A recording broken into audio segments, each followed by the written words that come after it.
abordaje sistemático de las masas sólidas del peritoneo, omento y mesenterio. O sea, básicamente lo que es la cavidad intraperitoneal. Dentro del contenido, entonces me propuse hablar y hacer un recorderis de la embriología, hablar un recuerdo anatómico y, como les digo, dividí las masas y engrosamientos del peritoneo, de la cavidad intraperitoneal, en peritoneo, en omento y en mesenterio, y finalmente saco unas conclusiones. Voy a tratar de que al finalizar la charla de pronto tengamos como un esquema más organizado para poder abordar pues este tipo de patología. Entonces, dentro de los objetivos estamos con recordar la anatomía y embriología del peritoneo. Lo otro es describir las características radiológicas de los tumores peritoneales y de las lesiones no tumorales frecuentes, identificar los patrones de imagen en las imágenes de corte transversal y discutir el diagnóstico diferencial de las lesiones. Entonces, básicamente, lo que les vengo a mostrar es lo siguiente, y es que la embriología del peritoneo va más allá pues de pronto de esta revisión, porque es un tema complejo, pero en síntesis el intestino primitivo está suspendido en la cavidad peritoneal por un mesenterio dorsal y uno ventral, que divide la cavidad en una cavidad derecha y una cavidad izquierda. Entonces, durante el desarrollo fetal y que se da todo este proceso de giro en contra de las manecillas del reloj, pues se va configurando, y entonces el espacio derecho se va a transformar en el espacio periepático y en el omento menor, y el espacio izquierdo se va a transformar en un espacio peritoneal izquierdo y espacio subfrénico. Y los diferentes ligamentos que nosotros vamos a conocer, que les voy a mostrar a continuación, se derivan del mesenterio dorsal y ventral respectivamente. Entonces tenemos un ligamento falciforme, un ligamento gastrohepático y un ligamento gastroesplénico, así como un ligamento esplenorrenal. Espera un momentico que quite esta para ver si puedo mostrar el cursor. Perdón, les quito esto porque es que no puedo ver pues el cursor. Entonces les venía diciendo, este es el ligamento falciforme, el ligamento gastrohepático, el gastroesplénico y el esplenorrenal.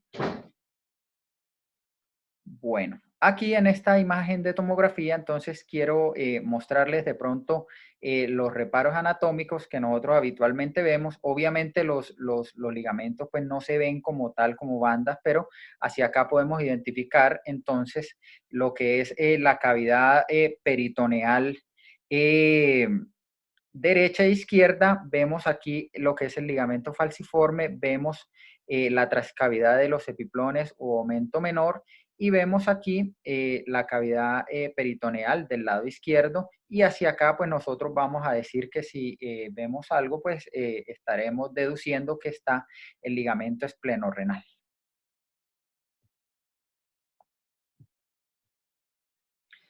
Esta imagen que traigo es para explicar la anatomía. Entonces, en cuanto a la anatomía, entonces vamos a decir que hay un peritoneo que lo vamos a dividir en mesenterio y omento. A través del mesenterio van a viajar pues los vasos linfáticos que van a irrigar pues a las vísceras. Entonces tenemos un mesenterio del intestino delgado, que es este que tenemos aquí, un mesocolon transverso, que es este que sostiene al colon transverso, y un mesosigmoides, que es este que les vengo a señalar acá. Hay que recordar también que el peritoneo está compuesto por una capa de células planas que recubre la cavidad, tanto las paredes como los órganos, y forma unos repliegues que vendrían siendo el omento mayor, que es este que le vengo a señalar a continuación. En la parte más caudal, entonces, en los hombres, ese peritoneo se va a replegar y va a formar lo que es el espacio recto vesical, que es este que está acá, y en las mujeres, dado que tienen útero, pues va a replegarse formando el espacio rectuterino en inmediaciones de lo que nosotros llamamos el saco de Douglas. Como les dije, el mesocolon transverso entonces va a permitir también dividir la cavidad peritoneal en un espacio supramesocólico, que es este que les voy señalando a continuación, y en un espacio inframesocólico, que es este que está acá. Bueno, y aquí está la división pues teórica de ahí. Y aquí en este corte sagital quiero dibujar pues las diferentes estructuras. Entonces podemos identificar aquí el mesenterio del intestino delgado y aquí vemos lo que es el omento mayor. Y aquí esta línea en donde quedaría el omento menor. Entonces, a la hora de nosotros abordar las diferentes patologías del peritoneo, mento y mesenterio, nos tenemos que preguntar lo siguiente. Y es si hay colecciones de aspecto líquido, ¿a qué obedecen? ¿A una citis o si son colecciones compuestas por mucina? Entonces, si el predominio es una lesión que va a permitirme generar un proceso inflamatorio o simplemente pues porque se aumenta la presión y va a generar un trasudado, pues vamos a hablar de una citis. Esa citis tiene la característica y es que no es tan densa, va a tener la característica de que no indenta la superficie de los órganos, mientras que la mucina, que obedece más que todo a neoplasias de carácter mucinoso, tiene un efecto de masa, no permite que las asas floten hacia superior y lobula la superficie de las vísceras. Y es así como a continuación pues vemos estas condiciones que yo les digo. Aquí miren cómo esta citis no me va a indentar la superficie de los órganos, mientras que acá sí la va a indentar. Entonces nosotros nos orientamos más hacia una colección líquida de tipo mucinoso y eso es muy importante pues a la hora de hacer el abordaje. Entonces vamos a empezar con los engrosamientos o masas peritoneales. Y entonces los engrosamientos o masas peritoneales en general son hallazgos inespecíficos. Pueden presentarse de manera extensa o focal, pueden obedecer a una causa neoplásica o no neoplásica, y lo otro es que los hallazgos de imagen se superponen. Entonces, ¿qué tendremos que tener nosotros en cuenta? Pues que hay ciertas características que nos van a ayudar a estrechar el diagnóstico y la enfermedad metastásica siempre va a ser la causa más común de engrosamiento o de masa a nivel peritoneal. Entonces, por ejemplo, voy a poner este caso de un paciente que le hicieron esta tomografía por un aumento del perímetro abdominal y pérdida de peso, que muchas veces uno pues se va a ver pues como avasallado hacia el enfoque de esta imagen. Y ya podemos ver algunas características que les voy a ir mencionando a lo largo de la charla. Estos son los otros cortes para que podamos correctamente nosotros hacer pues como la diferenciación. Entonces, lo primero que tenemos que tener es una base y es que identificamos en la tomografía un engrosamiento o una masa peritoneal. Entonces, la primera pregunta que nos debemos hacer al ver un engrosamiento o masa peritoneal es si hay o no evidencia de una malignidad visceral o alguna malignidad primaria. Y aquí tenemos dos respuestas, que sí estamos ante una evidencia de una malignidad o que no estamos a una evidencia de una malignidad de un órgano.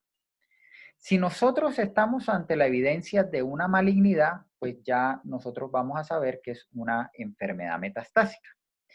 Y aquí sí viene lo del enfoque. Entonces, esa enfermedad metastásica me está haciendo que la colección líquida intraperitoneal sea de aspecto mucinoso.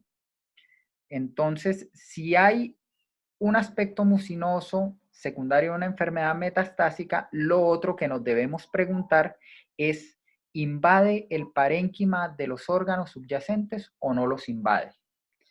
Entonces, si la respuesta de nosotros ante eso es no, vamos a considerar la primera condición o el primer término descriptivo, que es el pseudomixoma peritoneal.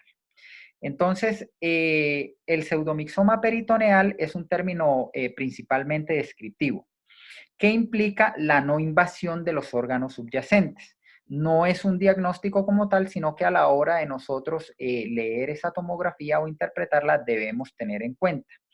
Y la mayoría de veces se asociaba a carcinoma de bajo grado, especialmente neoplasias mucinosas del apéndice. Sin embargo, con el pasar del tiempo se dieron cuenta que solo el 2% de los mucoceles apendiculares o de las neoplasias de bajo grado producían pseudomixoma peritoneal. Entonces, el término se ha tornado un poco controvertido porque las masas ováricas y las de colon podrían generar este tipo de hallazgos. Entonces, por ejemplo, este es el caso de un paciente de 60 años con una neoplasia mucinosa del apéndice y aquí vemos cómo hay una indentación sin invasión de los contornos. Aquí vemos que la citis tiene un aspecto como más gelatinoso, un poco más hiperdenso, no permite que los órganos floten. Y aquí tenemos este caso de una paciente con antecedente de un cistadenocarcinoma de ovario, en donde vemos la indentación de los órganos, como lo estoy señalando, y corresponde a un pseudomixoma peritoneal en una paciente con un adenocarcinoma de ovario. Bueno, entonces ya explicamos que era un pseudomixoma. Pero, ¿qué pasa si al no invadir los órganos encontramos que esto es lo que sucede? O sea, que sí los invade. Entonces, el término adecuado para nosotros referirnos a ese tipo de hallazgo es la carcinomatosis mucinosa. ¿A qué corresponde la carcinomatosis mucinosa? Entonces, corresponde al aspecto mucinoso de las colecciones peritoneales que obedece principalmente a carcinomas mucinosos del tracto gastrointestinal, vesícula biliar, páncreas u ovario. ¿Cómo se caracteriza? Se caracteriza por componente fibrótico y de tejido blando más grande, tiene un curso más agresivo y la característica que la diferencia del pseudomixoma es que invade a los órganos adyacentes. Entonces nosotros podemos ver en este caso cómo hay un engrosamiento peritoneal, el cual indenta las superficies. Podemos ver aquí, señalado con rojo, el estómago, y vemos aquí una lesión intrahepática, que corresponde a una metástasis hematógena, no corresponde a al término descriptivo de carcinomatosis mucinosa. Pero si nosotros vemos en este mismo paciente las imágenes multiplanares, podemos ver cómo indenta a los órganos subyacentes y aquí vemos cómo hay una invasión subcapsular en el hígado y este es un paciente con un adenocarcinoma de alto grado mucinoso del apéndice. Entonces, ya teniendo claro cuándo es pseudomixoma y cuándo hay carcinomatosis mucinosa en el brazo de las colecciones mucinosas, vamos a viajar ahora a las colecciones que generan ascitis. Entonces, si nosotros tenemos una evidencia de una enfermedad primaria visceral que consideramos enfermedad metastásica, pero no tiene aspecto mucinoso, entonces tenemos tres posibilidades básicamente. Básicamente se puede tratar de una carcinomatosis peritoneal, de una linfomatosis o de una sarcomatosis. Entonces, sencillamente vamos a mirar la siguiente característica y es, vamos a buscar unos signos auxiliares que nos ayuden y es mirar el vaso, si tiene esplenomegalia, mirar si hay adenopatías dentro del peritoneo o si hay una cosa que se llama el signo del sándwich.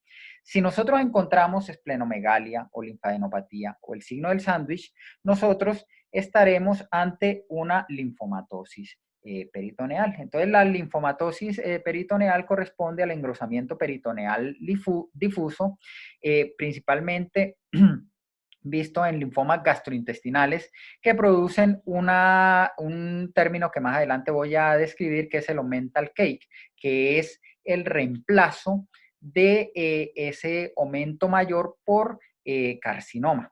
¿Qué vamos a ver nosotros? Vamos a ver el signo del sándwich Y lo que nosotros podemos ver además es engrosamiento intestinal. Ya sabemos que los linfomas en general nos producen una dilatación aneurismática y vamos a acompañarnos de esplenomegalia en esos casos como signos auxiliares. Entonces, podemos aquí ver nosotros cómo hay un líquido acítico, pues no indenta, no es mucina.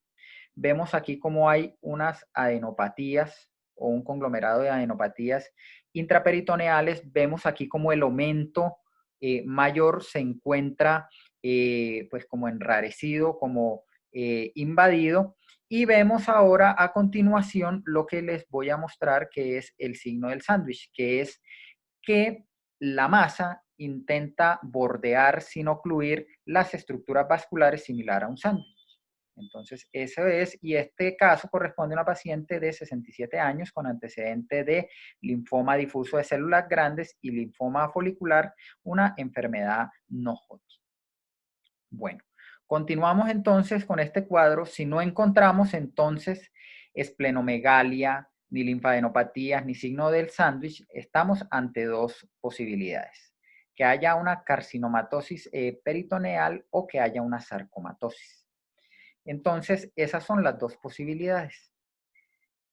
Al estar ante estas dos posibilidades, tenemos que buscar el siguiente hallazgo, y es tener una masa grande con hemorragia, con necrosis, con hipervascularidad, totalmente contrario a lo que pasa en la linfomatosis, que los linfomas generalmente no son masas heterogéneas, generalmente no sangran, y ante estos hallazgos, si nosotros los encontramos, podemos considerar una sarcomatosis peritoneal. Entonces, la sarcomatosis peritoneal obedece al compromiso por tumores del estroma gastrointestinal, que es de la familia de los sarcomas de tejidos blandos de las células intersticiales de Cajal. De estas células intersticiales de Cajal también pertenecen los GIST. Y básicamente el hallazgo tomográfico principal es el engrosamiento peritoneal difuso con siembras. Y las características es que son grandes masas con hemorragia y necrosis e hipervascularidad. Entonces nosotros podemos ver aquí cómo vemos una masa heterogénea con una necrosis o un área más bien hipodensa central, la cual se acompaña de hipervascularidad. Y aquí en los cortes axiales podemos ver esa hipervascularidad con esa heterogeneidad de la masa, y vemos cómo el aumento mayor que está adelante en la parte más anterior se encuentra comprometido por aquello que tiene aspecto neoplásico. Este caso fue llevado a resonancia. Aquí vemos en estas secuencias de T1 una hiperintensidad que corresponde o a un área de sangrado o de alto contenido proteináceo. Aquí vemos la secuencia T1 con contraste. Y podemos ver cómo esa masa o ese hallazgo tiene una restricción a la difusión bastante marcada. Este paciente fue llevado a PET-CT. Aquí vemos las áreas de captación por el FDG, y al hacer la biopsia se encontró que era un tumor de células fusiformes que favorece al tumor estromal del tracto gastrointestinal o GIST, que hace parte de esta familia de las neoplasias sarcomatosas derivadas de las células intersticiales de Cajal. Bueno, finalmente queda ante no evidencia de linfomatosis peritoneal ni carcinomatosis ni sarcomatosis peritoneal, pues la carcinomatosis peritoneal, que es una enfermedad metastásica generalizada en cavidad peritoneal que básicamente obedece a tumores del ovario, del tracto gastrointestinal, de la mama, del pulmón y del útero, y cuyo hallazgo principal es lo que llamamos omental cake o compromiso del aumento mayor por el peritoneo. Un tumor que tenemos que tener muy en cuenta es el tumor de Krukenberg, que es la diseminación transperitoneal de la enfermedad neoplásica de los ovarios. Y aquí traigo a colación que la secuencia de difusión mejora la sensibilidad y la especificidad para detectar las metástasis. Entonces aquí nosotros podemos ver un engrosamiento nodular del peritoneo que no produce indentación de los contornos, por lo cual estamos ante un líquido ascítico. Vemos aquí el ligamento falciforme y este es el caso de una paciente con 65 años y antecedente de neoplasia periampular. Aquí podemos ver entonces mejor visto cómo hay dilatación del conducto pancreático, cómo aquí se puede ver dicha dilatación. Aquí vemos el nódulo este que les venía diciendo y miren la particularidad y es que deja flotar las asas intestinales, lo cual nos puede hacer una diferencia en llegado caso con las colecciones de mucina. Aquí podemos ver, este es otro caso de una paciente con un antecedente de adenocarcinoma de colon. Vemos aquí cómo hay un compromiso metastásico de carácter hematógeno y vemos cómo el aumento menor se encuentra engrosado de una manera nodular. Y aquí vemos también un compromiso ovárico por dicha estructura, por dicha neoplasia. Y aquí vemos cómo hay una ascitis generalizada. Entonces, ya con eso, nosotros pues estaríamos finalizando lo que es la neoplasias secundarias o enfermedades metastásicas de la cavidad peritoneal. Entonces, vamos a hablar ahora de las neoplasias primarias. Las neoplasias primarias básicamente tienen una característica y es lo siguiente. Se tratan de enfermedades que son raras. Entonces, si nosotros tenemos un engrosamiento masa peritoneal y no encontramos evidencia de malignidad visceral o primaria, nos tenemos que remitir a que es o un tumor primario del peritoneo o una inflamación o una entidad miscelánea. Entonces, los tumores primarios, como les venía diciendo, son raros. El mesotelioma maligno es de las neoplasias pues, clásicas de este apartado. Y la otra, aún más rara, es el carcinoma seroso peritoneal primario. Entonces, ¿qué tenemos que ver? ¿Qué es lo primero que nosotros tenemos que ver ante un caso de estos? Que no encontremos una malignidad visceral primaria abdominal. Entonces, lo primero que tenemos que ver es preguntarle a ese paciente o mirar en la historia si hay exposición previa a asbesto o patrón de engrosamiento en corteza. Si nuestra respuesta es sí, pues nosotros vamos a considerar el mesotelioma maligno. Entonces, el mesotelioma maligno es una entidad que generalmente nosotros la vemos muy frecuentemente en pleura cuando hay exposición a lo que es estos químicos derivados de la pintura. Básicamente, el 10% de los casos afectan al peritoneo y se puede presentar como masas focales, como afectación difusa, como masas que son heterogéneas de márgenes irregulares. Y hay una característica y es que el mesenterio se torna plisado. Entonces, pues, eso lo describen los libros y yo digo, bueno, pero ¿qué cosa es plisado? Plisado se refiere a esto y es a la moda de algunas faldas femeninas de como dobleces, pues como los dobleces del tapaboca.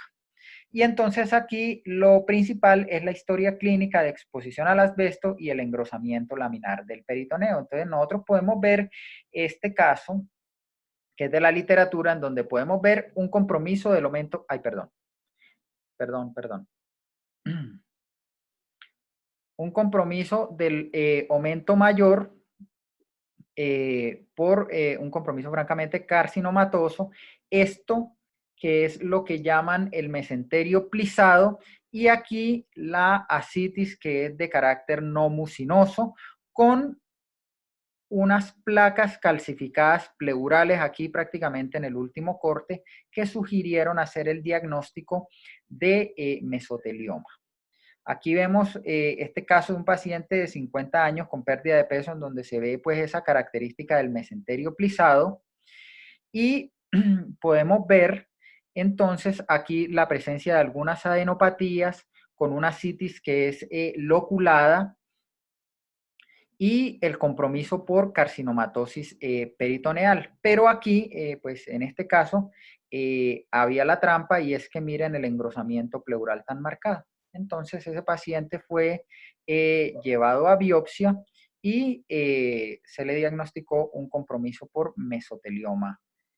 Bueno, lo siguiente es, si no hay exposición a asbesto ni patrón de mesenterio plisado, entonces nosotros tenemos que buscar un engrosamiento en el ilion terminal y en el ciego, con presencia de nodos linfáticos de baja atenuación y calcificados para orientarnos a la siguiente etiología. Y si lo encontramos, vamos a considerar tuberculosis, que hoy casualmente la vimos. Entonces, la inflamación o la peritonitis granulomatosa puede ser por tuberculosis, histoplasmosis o neumocistis. También se puede presentar por la exposición a materiales extraños como talco y bario, y hay calcificaciones básicamente en el vaso o ganglios linfáticos. Los linfomas, cuando se hace una valoración post-tratamiento, también podrían, pues, como calcificar. Y característicamente en la tuberculosis hay engrosamiento del ciego ilion terminal y hay adenopatías hipodensas, contrario a los linfomas, que hacen más adenopatías homogéneas. Y entonces aquí vemos un paciente de 37 años con dolor abdominal y pérdida de peso, en donde vemos una cavidad peritoneal bastante comprometida por una estriación de ese mesenterio con una citis con realce peritoneal, la cual fue llevada a biopsia y se le diagnosticó una peritonitis tuberculosa. La peritonitis tuberculosa puede ser seca o puede ser fibroelástica o puede ser mixta. Bueno, entonces pasando a lo siguiente, si no hay exposición a asbesto y no encontramos engrosamiento del ilion terminal ni nodos de baja atenuación, la siguiente pregunta es, ¿ese paciente estará en diálisis? ¿Y por qué es importante?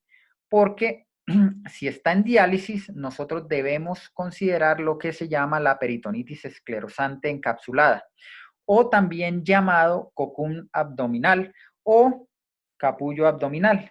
Básicamente se presenta en pacientes con derivaciones peritoneales a largo plazo. Algunos autores refieren que la tuberculosis también podría dar eso, y es una colección de asas obstruidas o rodeadas de una membrana de fibrocolágeno grueso que hace que haya como una retracción.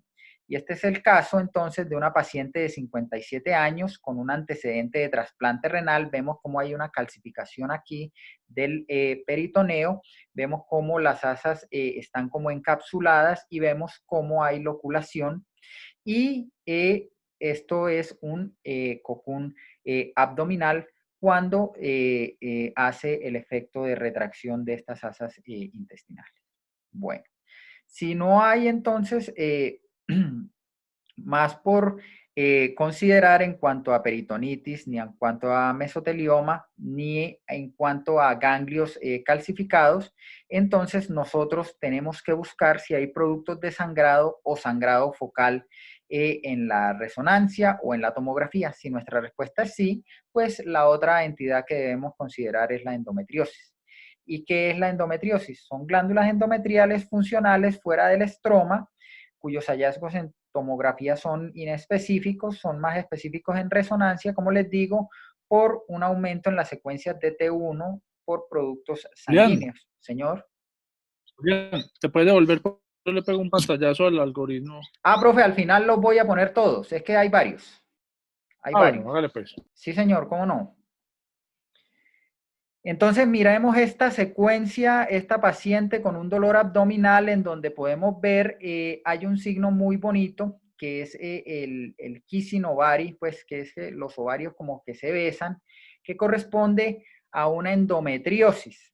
Entonces, estos pacientes también pudiesen presentarse con masas intraperitoneales, las cuales nosotros podemos tipificar. Entonces ya con eso terminamos las masas intraperitoneales y vamos a hablar ahora solo del aumento.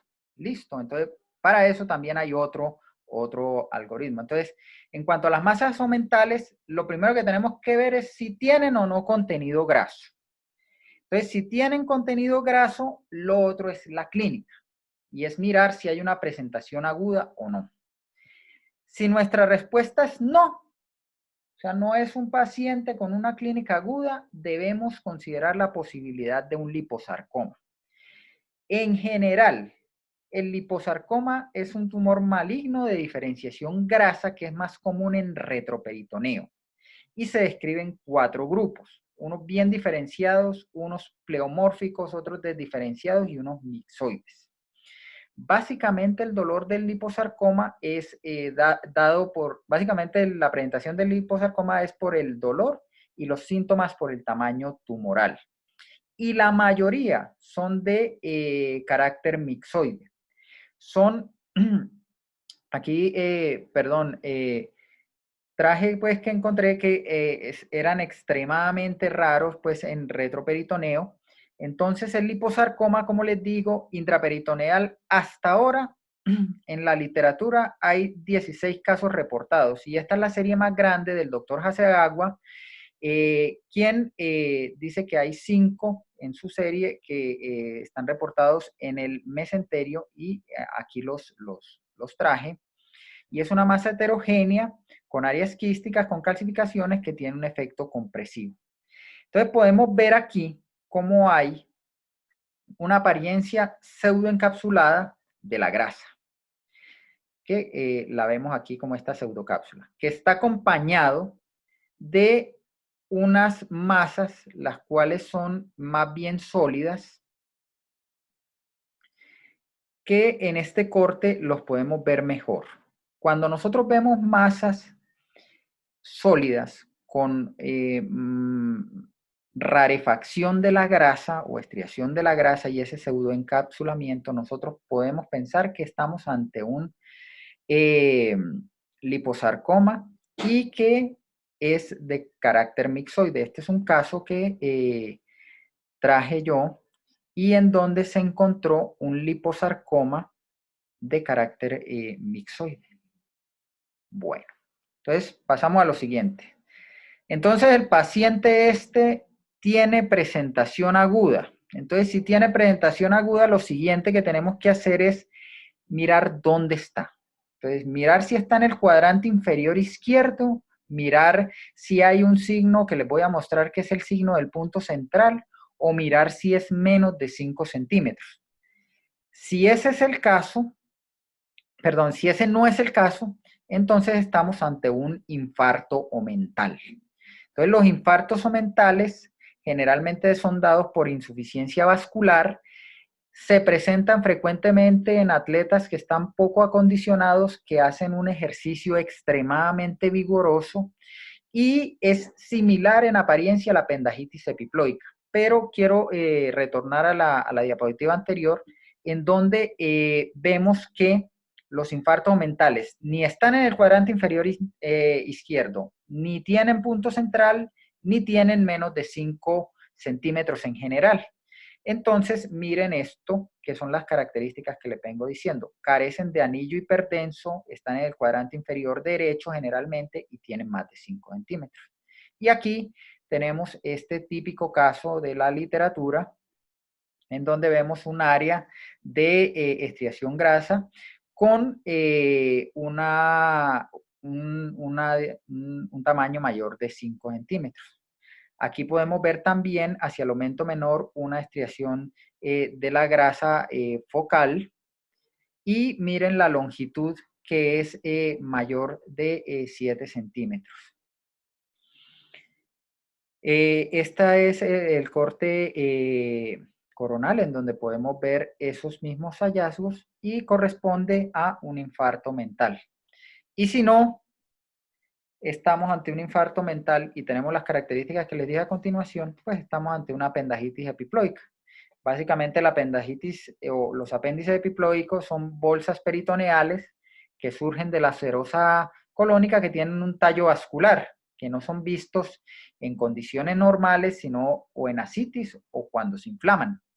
Y básicamente el signo del punto central obedece a una oclusión o una insuficiencia venosa de torsión. Básicamente los factores predisponentes son la obesidad o el ejercicio en personas acondicionadas, y es una lesión ovoide con un centro de alta densidad que está en el cuadrante inferior izquierdo. Entonces, miren este casito, pues, que es paciente de 54 años con dolor abdominal, y muy importante hacer la diferenciación porque este tipo de lesiones son lesiones que no requieren un tratamiento quirúrgico, pero que sí pueden condicionar a un dolor en un paciente con presentación aguda.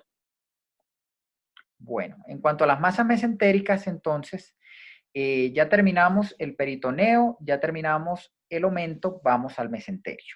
Entonces, en el mesenterio, lo primero que tenemos que mirar es, ¿hay un tumor en algún lado conocido? Si nuestra respuesta es sí, entonces estamos ante una metástasis, que ya hemos hablado pues extensamente de eso. Pero si nuestra respuesta es no, tenemos que mirar si hay un engrosamiento focal en el mesenterio o si hay una calcificación o una lesión nodular en forma de radios de bicicleta. Si nuestra respuesta es sí, lo primero que tenemos que pensar es en un carcinoide. Entonces, el tumor carcinoide es un engrosamiento focal que se encuentra en topografía del mesenterio, que es un tumor que tiene una reacción pues más bien fibrosa, que hace que se asemejen esas lesiones como a radios de bicicleta. Generalmente tiene una calcificación central, y cada vez que nosotros veamos un carcinoide debemos buscar la pared intestinal, sobre todo el ilion, y la parte de la fosa ilíaca derecha. Siempre que se diagnostique, toca buscar un tumor en intestino delgado, y esa es la regla, pues.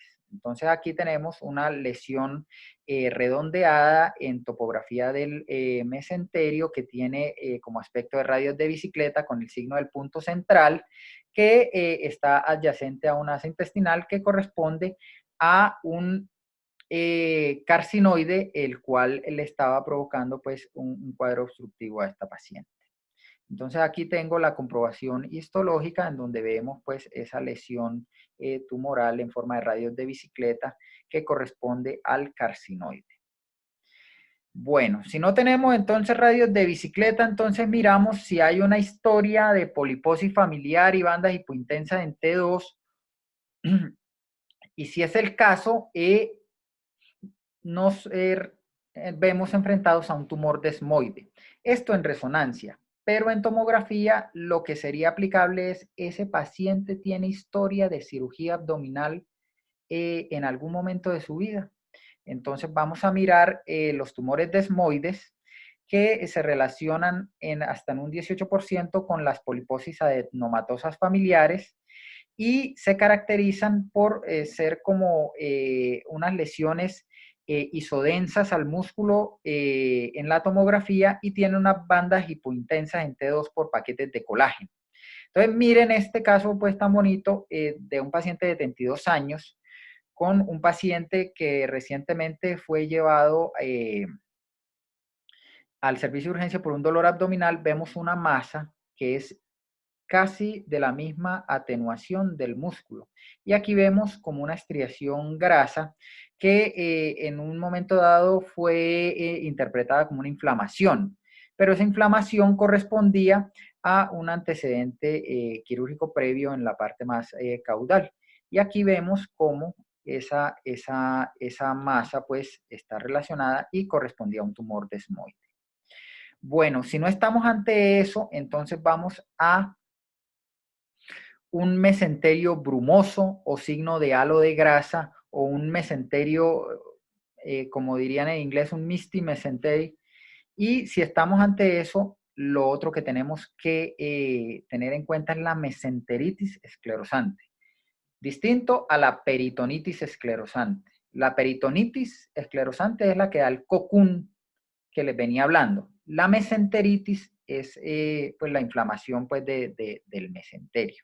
Entonces, la mesenteritis esclerosante básicamente es una inflamación que resulta en fibrosis. Muchas veces es idiopática, es autolimitada, los pacientes están entre la sexta y séptima década de la vida, y hay 3 estadios que podemos identificar en tomografía. Una paniculitis mesentérica, que es una inflamación crónica en donde predominan los hallazgos inflamatorios. Una lipodistrofia, que es el otro estadio en donde predomina la necrosis grasa y se ve por un signo que es un signo de el anillo redondo y una mesenteritis retráctil que se caracteriza por fibrosis. Bueno, entonces, típicamente afectan la raíz del mesenterio, como les dije, es este término inglés de mesenterio brumoso, y pueden tener una pseudocápsula y generalmente no tienen un efecto de masa, lo cual nos hace diferenciarlo de los tumores intraperitoneales como el liposarcoma, que sí tiene un efecto de grasa. Y este es el signo que yo les venía diciendo del anillo graso. Entonces, este es un paciente con dolor abdominal en donde se ve que hay una estriación de la grasa con una formación de pseudocápsula que no tiene efecto de masa, que corresponde a una paniculitis mesentérica. A continuación, entonces les voy a mostrar este paciente de 90 años con dolor abdominal. Vemos un tenue aumento de la densidad del mesenterio, básicamente hacia la región de la raíz. Y observemos aquí estos hallazgos, que es los que les estoy delimitando. Y aquí quiero que nosotros miremos básicamente esta región, que corresponde al signo del punto del anillo ese que les venía diciendo alrededor del vaso sanguíneo. Y eso nos ayuda a nosotros a diferenciar que estamos ante una lipodistrofia mesentérica. Y esta sí es un caso pues de una mesenteritis pues retráctil, que en donde vemos cómo están las asas pues como en forma de triángulo pues retráctil pues ya por cambios fibrosos. Aquí lo podemos ver. A esto no se le llama cocún abdominal. El cocún abdominal es la peritonitis, no la mesenteritis, y qué pena pues como ser tan enfático con esto. Bueno, seguimos ya, si no estamos ante ninguno de los anteriores signos, pero hay nódulos y masas mesentéricas voluminosas con linfadenopatías retroperitoneales, pues nosotros ya sabemos que estamos ante un linfoma no-Hodgkin. Ya traje un linfoma. Básicamente la enfermedad no-Hodgkin se caracteriza por tener, es más nodular y hace que haya pues una confluencia de esas masas. Y básicamente pues el caso que yo les traje de compromiso por linfoma. Y para finalizar, si no hay nada de lo anterior, miramos la edad del paciente. Si es pediátrico o está joven, entonces si la respuesta es sí, entonces es una entidad rara, pero debemos considerar el pseudotumor inflamatorio. El pseudotumor inflamatorio es un proceso inflamatorio raro, benigno, crónico, en donde se ven células fusiformes a la microscopía y básicamente puede afectar otros órganos como el pulmón, la órbita, y tiene una predilección por los adultos jóvenes y la población pediátrica. Son característicamente inespecíficos y podrían calcificarse, y este es un caso que les traigo de un pseudotumor inflamatorio que tiene una apariencia pues completamente inespecífica, pero es muy bien delimitado, un paciente joven. Y eso es lo que les traía, pues ya hablamos de las masas del peritoneo, del mesenterio y del omento. Este es el cuadro inicial, pues si alguno le desea tomar algún pantallazo. Este es el cuadro del omento. Y este es el cuadro del mesenterio. Entonces, como conclusión final, la enfermedad peritoneal puede ser difícil de diagnosticar. La tomografía y la resonancia pueden ayudarlo en la identificación. Y lo que sí debemos es estar familiarizados con la anatomía para reconocer los patrones y sugerir un diagnóstico. Les quiero dar a ustedes las gracias por su atención, muy amables.